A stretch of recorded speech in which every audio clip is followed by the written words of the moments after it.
આપ સૌને મારા સાદર પ્રણામ. આપણી આ ચેનલમાં આપ સૌનું હાર્દિક સ્વાગત છે. આજે અધિક માસની કથા અધ્યાય 29માં સંધ્યાકાળના નિયમો અને અણમાનીતી રાણીની વાર્તા કરીશું. શ્રી ગણેશાય નમઃ. શ્રી વિષ્ણવે નમઃ. પુરુષોત્તમ માસનો આવો મહિમા જોઈ દેવો પણ નવાઈ પામ્યા. નારદે પૂછ્યું, હે નારાયણ, આપે સવારે પૂજા કરવાની વિધિ બતાવી. હવે દિવસના પાછલા ભાગમાં વ્યક્તિએ શું કરવું તે કહો. શ્રી નારાયણ બોલ્યા, સવારે ધ્યાન પૂજા કર્યા પછી મધ્યાહ્ને શું કાર્યો કરવા તે જણાવું છું. આ માસમાં મધ્યાહ્ને પંચમહાયજ્ઞો કરવા, અન્નનું બલિદાન મૂકવું, અતિથિને જમાડવો, ગાય, કાગડા અને કૂતરાને અન્નદાન આપવું, ઉપરાંત સંન્યાસી અને બ્રહ્મચારીઓને ભિક્ષા આપવી, પૂર્વ દિશાએ મોં રાખીને ભોજન કરવું, ભોજન કરતાં પહેલાં સત્યમ ત્વર્નેપ પરિપિથિમી એ મંત્રનો ઉચ્ચાર કરી પાત્રની ચોતરફ હાથથી પાણીની ધારા કરીને 3 ઢગલી ચોખાની મૂકવી, અથવા જે ભોજન થાળીમાં હોય તેમાંથી થોડું થોડું મૂકવું. ભોજન કરતી વખતે કોઈ નિંદા કરવી નહીં, મન પ્રસન્ન રાખવું અને આસન ઉપર બેસવું. યોગીએ 8 કોળિયા, વાનપ્રસ્થે 16 કોળિયા, ગૃહસ્થાશ્રમીઓએ 32 કોળિયા અને બ્રહ્મચારીએ જેટલું પીરસ્યું હોય તેટલું ભોજન કરવું. બ્રાહ્મણ, ક્ષત્રિય તથા વૈશ્ય શાસ્ત્ર વિરુદ્ધ આહાર લેવો નહીં. વાસી અને નિષેધ ખોરાક ખાવો નહીં. જમ્યા પછી કોગળા કરવા, જમ્યા પછી પાણી લઈને મંત્ર ભણી અંજલિ મૂકવી, અગત્ય મુનિને યાદ કરવા, શ્રી કૃષ્ણનું ધ્યાન ધરવું. સૂર્ય અસ્ત થવાની તૈયારી થાય ત્યારે નદીએ જઈને સ્નાન કરવું. ઘેર આવી ફરી હાથ પગ ધોઈ સાયં સંધ્યા કરવી. જે બ્રાહ્મણ ત્રિકાળ સંધ્યા કરે છે તેનું બ્રહ્મતેજ વધે છે ને જે સંધ્યા નથી કરતો તે ગૌવધનું પાપ ભરે છે અને નરકમાં પડે છે. સંધ્યા કરતી વખતે ગાયત્રી મંત્ર ભણવો. ગાયત્રી જપ કરે છે તે 14 લોકમાં પૂજાય છે. 10 દિશાઓના દેવતાઓને નમસ્કાર કરવા. સંધ્યા કાર્ય પછી થોડું જમવું અને પછી સૂઈ જવું. શયન કરતી વખતે પોતાને ત્યાં પૂર્વ તરફ મોં રાખવું, પોતાના સસરાને ત્યાં દક્ષિણ તરફ મોં રાખવું અને યાત્રા કે પ્રવાસમાં પશ્ચિમ તરફ મોં રાખીને સૂઈ જવું. ઉત્તર દિશાએ મોં રાખીને કે ગાદલા ઓશિકા વિના સૂવું નહીં. સૂતી વેળા વિષ્ણુ ભગવાન અને પંચ ઋષિઓનું ધ્યાન ધરવું. પહેલો અને છેલ્લો પ્રહર વેદાભ્યાસમાં, બાકીના 2 પ્રહર જ સૂવું. માંસ અને દારૂનો ત્યાગ કરવો, પરસ્ત્રીનો સ્પર્શ ટાળવો અને મર્યાદામાં રહેવું. પોતાના આપ્તજનો પ્રત્યે સમાન ભાવ રાખવો. બીજા ધર્મની નિંદા ન કરવી. આ બધા નિયમોનું પાલન કરનાર વ્યક્તિ સંસારમાં સુખ ભોગવીને વૈકુંઠ લોકને પામે છે. પુરુષોત્તમ મહાત્મ્યનો સંધ્યાકાળના નિયમો નામનો 29મો અધ્યાય અહીં પૂર્ણ થાય છે. હવે પતિત પાવન પુરુષોત્તમ માસની વાર્તાનું રસપાન કરીએ. વાર્તા છે અણમાનીતી રાણીની વાર્તા. ચિત્રસેન રાજાને 2 રાણી, એક માનીતી અને બીજી અણમાનીતી. માનીતી રાણી એશ કરે અને અણમાનીતી ઠેબા ખાય. રાજા અણમાનીતીને કદી બોલાવે પણ નહીં. દાસી રોજ ભોજન આપી જાય અને અણમાનીતી એ ખાઈને પેટ ભરે. માનીતી રૂપનો અંબાર, જાણે કાચની પૂતળી, પણ અદેખી અને અભિમાની. જ્યારે અણમાનીતીનો દેખાવ સામાન્ય પણ દયાળુ અને સર્વગુણનો ભંડાર. એમાં વળી માનીતીને પુત્ર જન્મ્યો. પછી તો તે ધરતીથી વેંત ઊંચી ચાલવા લાગી. એમ કરતાં પાવન પુરુષોત્તમ માસ આવ્યો. અણમાનીતીએ વ્રત લીધું.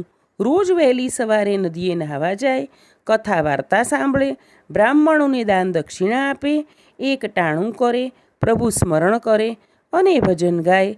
આ જોઈને માની તેના પેટમાં તેલ રેડાય. એણે વ્રત તોડાવવા માટે વધ્યું ઘટ્યું એઠું ભોજન મોકલવા માંડ્યું. પણ અણમાનીતી સમજી ગઈ કે માનીતી વ્રત તોડાવવા માગે છે. આથી તેણે એક ટાણા છોડીને નકોરડા ઉપવાસ શરૂ કરી દીધા. આથી ઝેરીલા સ્વભાવની માનીતી રાણી છંછેડાઈ અને રાજાના કાન ભંભેર્યા કે તમને મારી નાખવા માટે આ ચૂડેલ આવા બધા વ્રતો કરે છે. તમે મરો તો એના પિયરિયાને રાજ મળે. માનીતીની આંખે જ જોતા રાજાએ વાત સાચી માની લીધી અને તેણે રોષે ભરાઈને અણમાનીતીને કાઢી મૂકી. બિચારી અણમાનીતી તો રડતી કકળતી ચાલી નીકળી. લથડિયા ખાતી જાય અને આગળ વધતી જાય. રસ્તામાં એક તરસી ગાય મળી. રાણીથી જોયું ના ગયું. તરત જ તેણે કૂવેથી પાણી લાવીને ગાયને પાયું અને આગળ વધી. આગળ જતાં જીર્ણ શિવાલય આવ્યું. રાણીએ ત્યાં વાળી ચોળીને ચોખ્ખું ચણાક કરી નાખ્યું. જળ લઈને શિવને ચડાવ્યું. બીલીપત્ર લાવી શિવની પૂજા કરી. પછી આગળ વધી. આગળ જતાં બે નાગ એકબીજાના પ્રાણના તસ્યા થયા હોય તેમ જનૂનથી લડતા હતા. રાણીએ બંનેને સમજાવીને શાંત કર્યા. થોડી વાર થાક ખાઈ આગળ વધી. અન્ન જળ લીધા વગર 7 દિવસ સુધી ચાલતી રહી. ભૂખના લીધે આંખે અંધારા આવવા લાગ્યા, પગ લથડાવા લાગ્યા, તોય હિંમતથી ચાલતી રહી. 8મા દિવસે એક ઋષિના આશ્રમ પાસે બેભાન થઈને ઢળી પડી. ઋષિ દયાળુ હતા. રાણીને શીતળ જળ છાંટી ભાનમાં લાવ્યા.